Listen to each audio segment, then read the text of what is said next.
I love the skies. Do many people say that to you? All the time. Yes, they do. Designed specifically by my art director, who is also a pilot.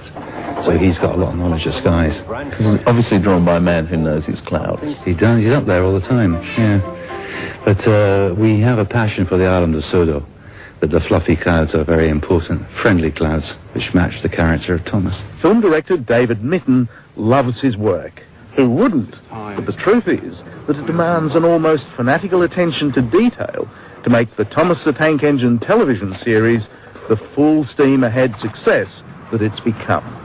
It is exhausting, creatively, as well as the action of the trains and getting them right, the engines in particular, because you've got complicity of electronics in there, and the eyes working. If we get one detail wrong in foreground, we get a lot of letters. Oh, no. Yeah, I'm telling you. In the making of the films, all the engines are treated very much like actors, and they behave like actors, and they really steam up, and they go to work. Hate Britt Allcroft. She used to do what I'm doing now. Indeed, she was making a documentary about steam trains when she got the idea of buying the television rights to the Thomas the Tank Engine children's books. And now she's a millionaire. I looked in many different directions for the cash. In the end, came back to my own doorstep and our local bank manager.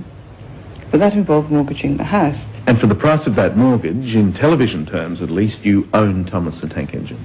Yes, yes. A good investment.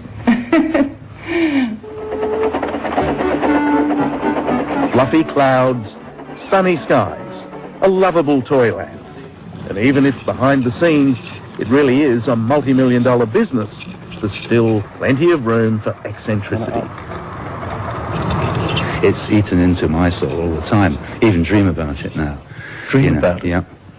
And the funny thing is that the dreams are generally sometimes could be better than the movie. Because I'm the engine driver, if you get my drift. As he rumbled over the bridge, It's true. You can't spend any time around Thomas the Tank Engine without getting seriously sucked in.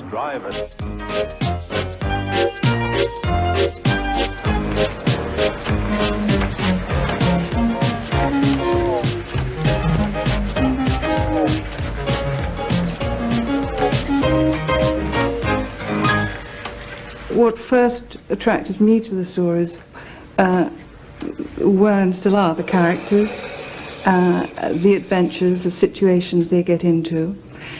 And this is what made me want to bring them to life on the screen, with all the things that a multi-dimensional world can do, with music and sound effects. And I think that the fact that the characters are largely steam trains, although not all of them, has an appeal, because I think the sound of a train whistle has a universal appeal.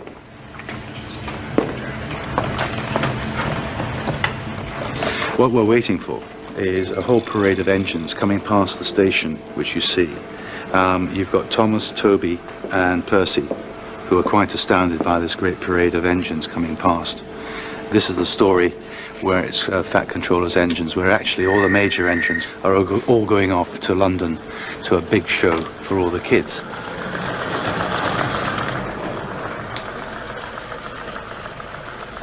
Pleasantly animated looking at your sins here. Yes. I think that one probably shows the station structure. I think yes, if you have that. Well, you've got 3 angles on there, haven't you? The filmic translations of these things are very difficult in many ways, because there's a terrific difference from a chap sitting on an end of a bed telling a little chap in bed, which you probably know yourself, where you can stop between sentences and really get into detail because he's asking you the questions.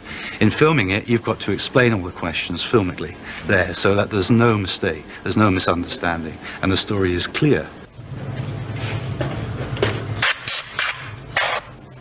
You're no stranger to Rule 55 then, Rufus? Well, I am strange to all the rules, actually, because I have to refer to it, but you can tell me what Rule 55 is.